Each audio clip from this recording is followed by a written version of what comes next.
Nako, eto na po mga kabayan, Lacson umamin na. Nasa likod ni Boying, aba, si Lacson lang ang gumugusto na makulong si Senatora Marcoleta. Nako, yan po ang ating alamin mga kabayan sa video ito. Pero bago po natin simulan yan, palike naman po ng video ito. Malaking tulong po yan. Maraming salamat po. At eto nga mga karibin natin.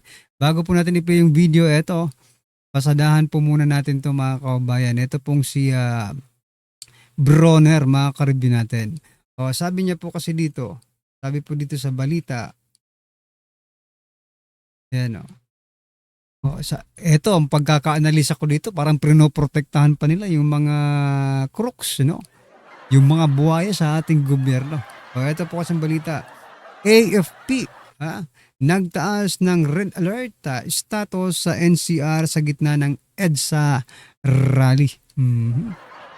So protektado po yung ating mga buhaya diyan, okay?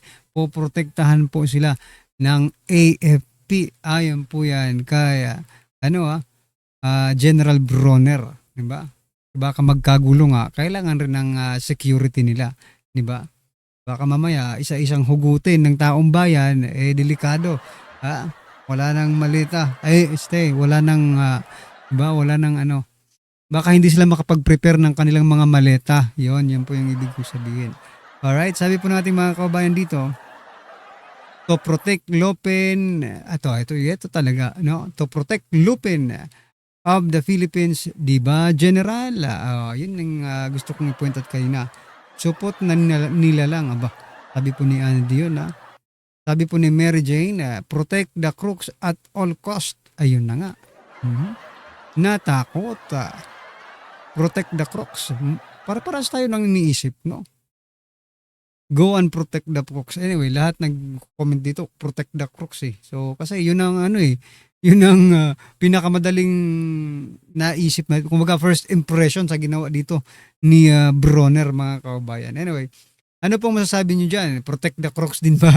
Malamang, di ba? Ito mga kababayan, pasadahan din po natin to, no? Eto muna si Remulla.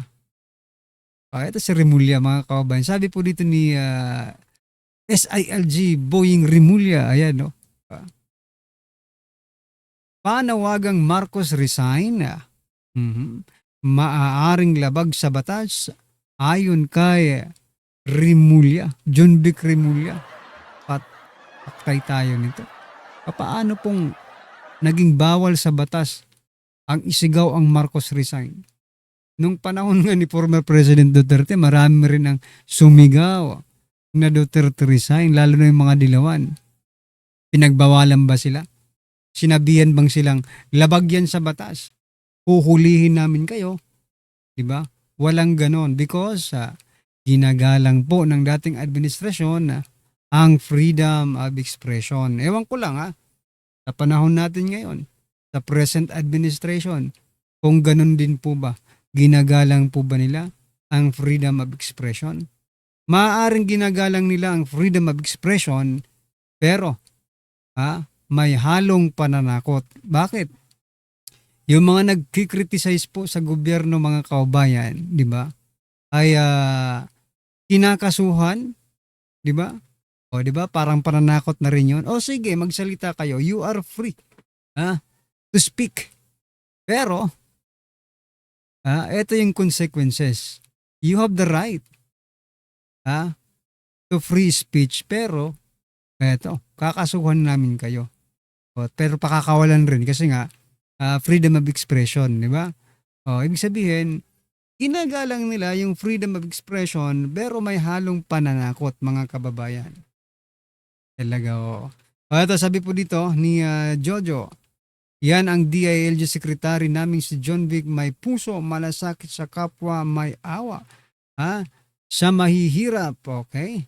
May prinsipyo at paninindigan, higit sa lahat, bangag at may sayad. Aray ko po. John Vic resign, yung gusto. Pwede bang ikulong na lang? Kapag Sara, labag sa batas, pero kapag kay BBM, naaayon sa batas, correct. Anong ibig sabihin yan, John Vic, di ba? Ayun na po. Ano pong masasabi nyo kay Junvic? Just comment down below mga kabayan. At eto eto muna si si Auntie Claire. Pasadahan po natin si Auntie Claire mga kabayan. Ni Ito yung Pangulong interview. Marcos sa mga authorities Press con. kung bakit o paano nangyari na nagkaroon ng surprise at hindi natunugan ng intelligence community. Nako, Intelligence Committee mga Meron bang ganun? Ha? Na Intelligence Committee daw eh. Baka sa ibang bagay ginagamit yung intelligence, no? Kasi hindi po nila natunugan yung pag-rally ng INC mga kabayan. Ito, pasok.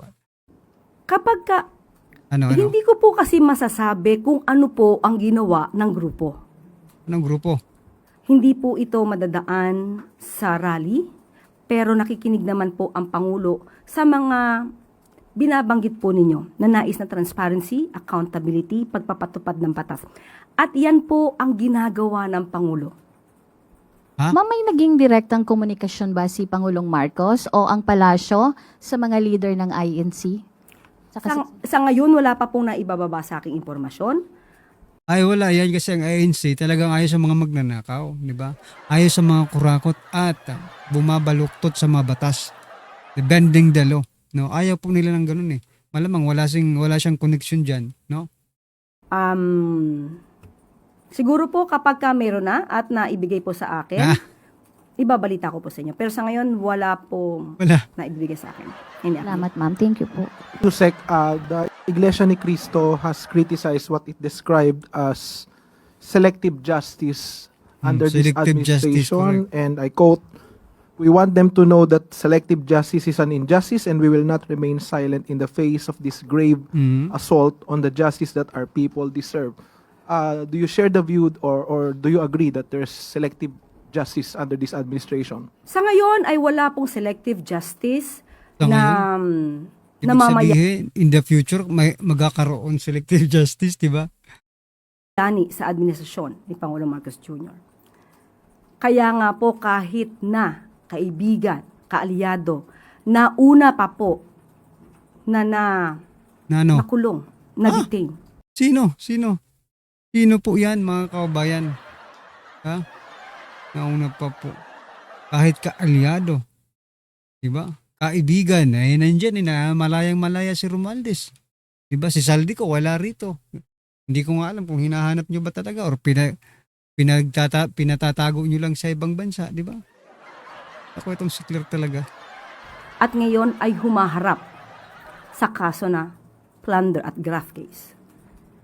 Doon pa lamang po ipapakita na totoo ang sinabi ng Pangulo. Kahit anong kulay nyo, kamag-anak, kaibigan, kapag kayo po ay may ebidensya, Kamag-anak, kaibigan, niloloko mo ba kami? Ha? Niloloko mo ba kami, Claire? Anong akala mo sa amin? Hindi nanonood ng balita? Ikaw lang? Ang paniniwalaan namin? Hindi namin i-double check yung mga sinasabi mo? Diba? Ganun siguro ang pagkakaintindi ni Claire sa mga Pilipino. Mga ob-ob na lang talaga. No? You know what, Claire, matalino talaga tayong mga Pilipino. No? Niluloko lang tayo ng administrasyong ito, mga kababayan. Diba? Lalo na ito si Claire. Ay nako. Ano pong masasabi niyo dyan kay Claire? Ito, isa pa. Meron pa dito isa eh. Si Claire pa rin kasi paborito natin to para makumpleto ang araw natin. Gobyerno. Dahil wala pa isang taon, pero marami na po ang nagawa kung ikukumpara sa mga nakaraang administrasyon. How do you Anong nangyayari dito mga kababayan? Bakit ganito si Claire? Wala pang isang taon. Mag-aapat na taon na nga kayo. Marami daw ang nagawa.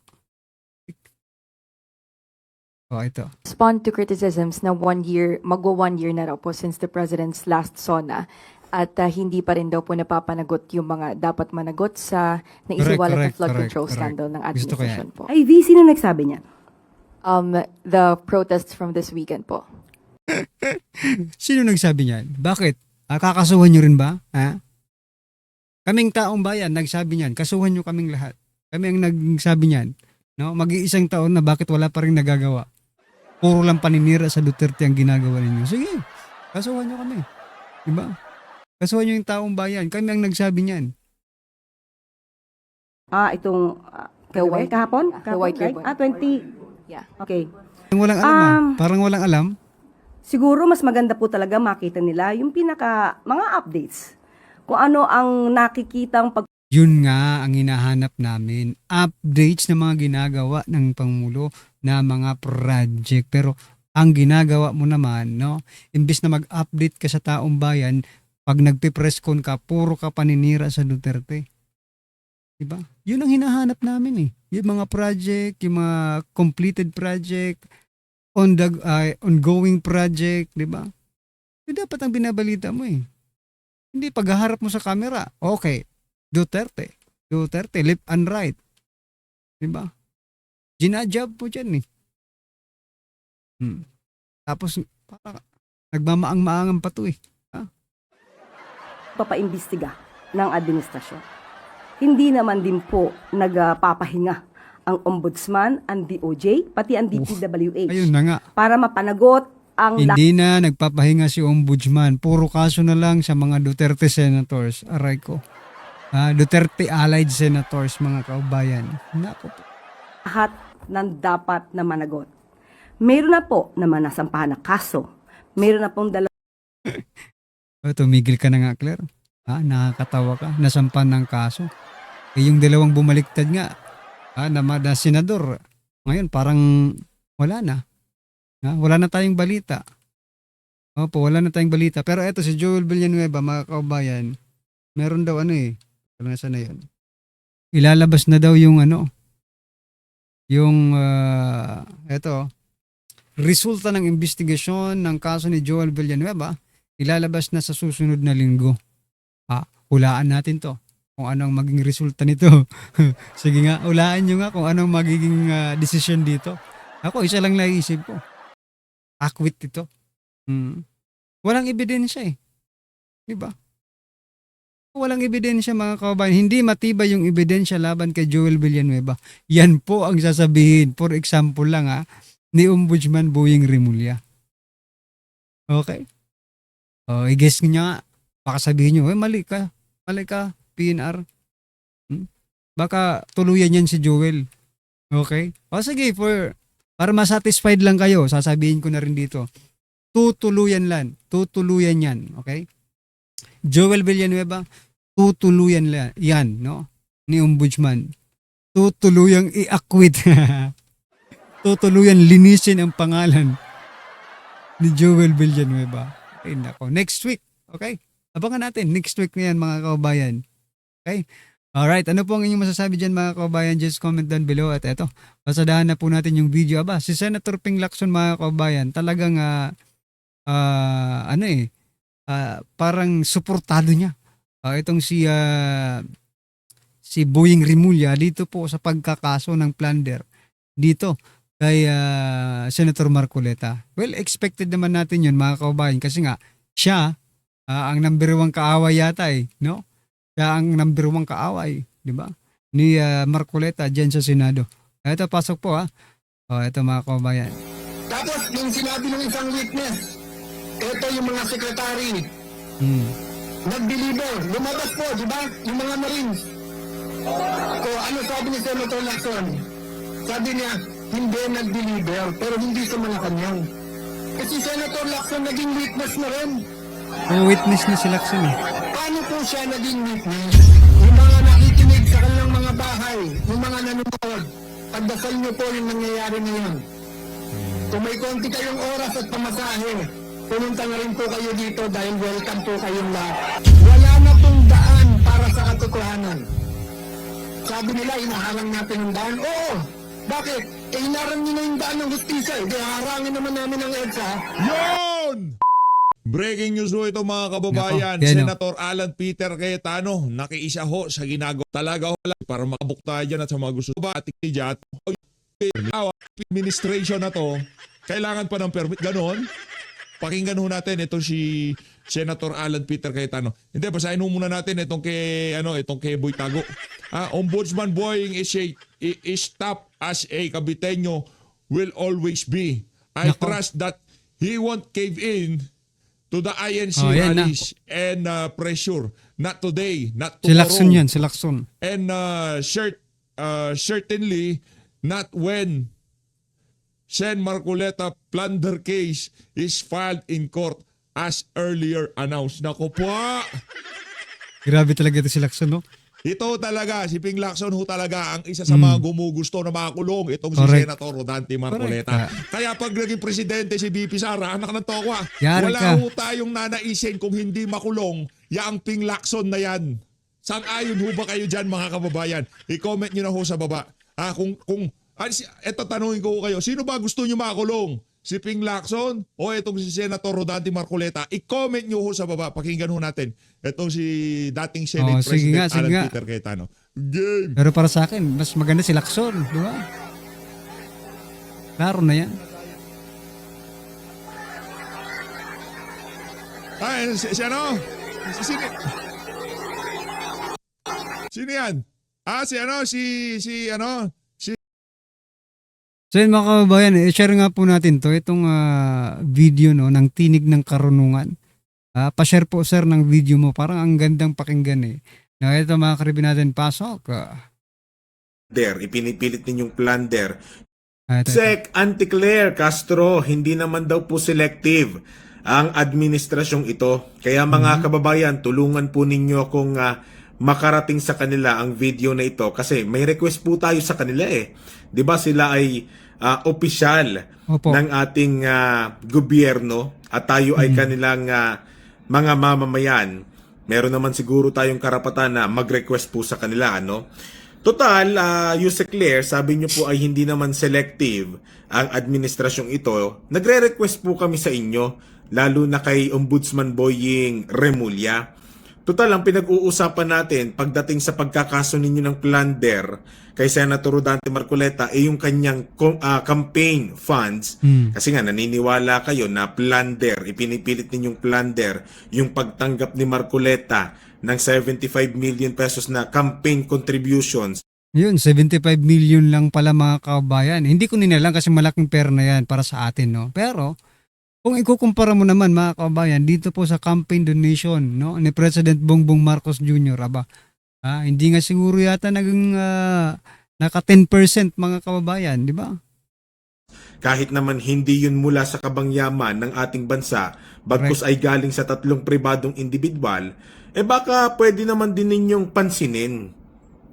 Di ba? Paglaanan ng pansin, yung accounting ni Yusek Adrian Bersamin na meron pong kopya si Congressman Lian Leviste.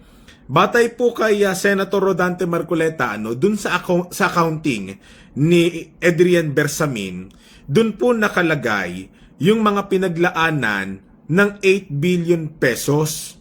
Na yung 8 billion pesos po na yon ay kickbacks po mula sa 100 billion pesos na dapat ay budget sa flood control. Sa makatuwid, yung 8 billion pesos po na yon, yun po ay flood control money na nasa uring kickback. Ngayon, nung kinickback nila yung 8 billion pesos, meron pong records si Adrian Bersamin kung saan napunta yung 8 billion pesos na yun. At kung di kami nagkakamali, hindi pa siya totally ubos. May 1 billion pa atang hindi nagagastos. Pero, dun sa record, sa resibo ni Adrian Bersamin, may mga tao na pong nakatanggap ng porsyento ng nasabing kickbacks. Sino? At ang ilan sa mga nakatanggap nun, walang iba kundi ang senatoriables ng alyansa ng Bagong Pilipinas ni Pangulong Bongbong Marcos. Sino nga po ba yung mga bagong alyansa ng mga senador na nakatanggap mula sa flood control money bilang campaign donation mga kababayan? Niloloko nyo ba kami? Si Marcoleta ang ikukulong nyo, ito si Lacson, lahat po yan sila mga kababayan, yung mga kasamahan niya, dyan sa alyansa, nakatanggap mga kababayan. Okay? So ano, pinaglolokohan lang tayo dito? Anyway, ano pong masasabi nyo dyan mga kababayan, just comment down below at syempre huwag mong kalimutang i-like ang video ito, malaking tulong po yan, maraming salamat po.